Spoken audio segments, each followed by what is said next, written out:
یعنی فارم 45 تھے جو اصل نتائج جس کے مطابق ترتیب دیے جاتے ہیں، لیکن جب فارم 47 سامنے آئے تو وہ نتائج کچھ مختلف تھے، اچھے خاصے بلکہ مختلف تھے، جس کے نتیجے میں پی ٹی آئی کو بہت ساری نشستوں سے محروم کیا گیا۔ تو یہ 45 اور 47 عجب اتفاق ہے کہ امریکہ میں بھی ہم دیکھ رہے ہیں، اور پاکستان میں بھی اس سے جڑی ہوئی کنٹروورسی ابھی تک مسلسل چل رہی ہے۔ اور لوگوں نے ایک اور پیرالل یہ بھی نکالا کہ ڈونلڈ ٹرمپ جنگ کے خلاف ہیں، امریکہ کی بیرونی ممالک میں جو جنگی سرگرمیاں ہیں اس کی بھی وہ مخالفت کرتے ہیں، بالکل اسی طرح جو عمران خان نے ایبسولوٹلی ناٹ کہا تھا امریکہ کو فوجی اڈے دینے کے حوالے سے، وہ بھی تاریخ میں رقم ہو کے رہ گیا کہ انہوں نے امریکی ٹی وی کو جواب میں کہا کہ ہم امریکہ کو اڈے نہیں دیں گے کیونکہ بنیادی طور پہ ہم جنگ کے خلاف ہیں، بالکل ایسے ہی جیسے ڈونلڈ ٹرمپ بھی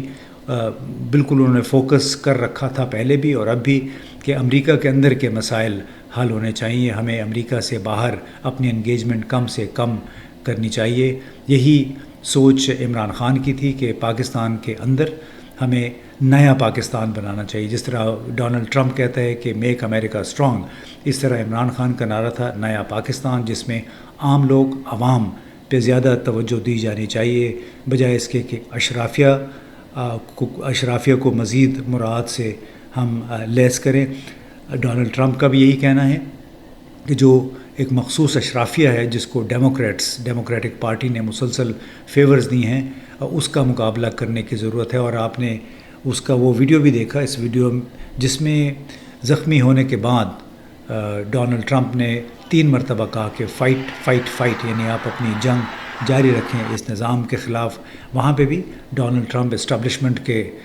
خلاف ہیں، اسٹیبلشمنٹ ان کو پسند نہیں کرتی۔ پاکستان میں بھی کچھ ایسے ہی حال ہے کہ عمران خان نے جو بیانیہ اختیار کیا 2022 مارچ میں عدم اعتماد کی تحریک قومی اسمبلی میں جمع ہونے کے بعد، وہ بھی تھا اینٹی اسٹیبلشمنٹ، اور اس کے بعد سے انہوں نے جنرل باجوہ کے حوالے سے جو باتیں کی اور جس طرح بعد میں موجودہ آرمی چیف عاصم منیر کو بالواسطہ طور پہ مخاطب کر کے انہوں نے اپنے خیالات کا اظہار کیا، تو اس سے بھی اسٹیبلشمنٹ اور عمران خان کے درمیان فاصلے بڑھتے چلے گئے۔ اور خاص طور پہ تو پھر موجودہ آرمی چیف نے تو کئی مقامات پہ بالواسطہ طور پہ کہا بھی کہ جن لوگوں نے اسٹیبلشمنٹ کے حوالے سے باتیں کی ہیں، ٹکر لینا چاہتے ہیں، انہیں سبق سکھایا جائے گا۔ اور جو صنم جاوید صاحبہ کے ساتھ ہو رہا ہے اور ان کی دوسری ساتھیوں ڈاکٹر یاسمین راشد، عالیہ حمزہ،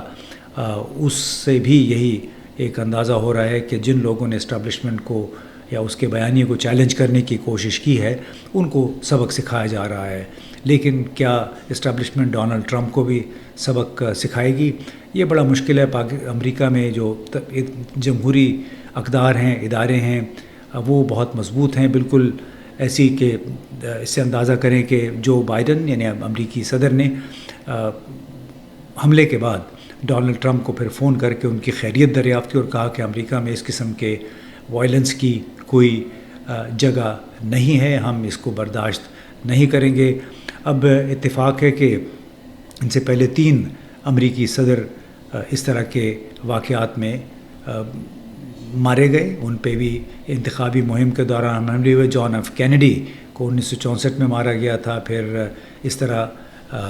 3 اور تھے صدر جن پہ حملے ہوئے۔ رونلڈ ریگن تھے، وہ زخمی ہوئے، اس میں بچ گئے تھے۔ پھر جرالڈ فورڈ تھے، وہ بھی زخمی ہوئے،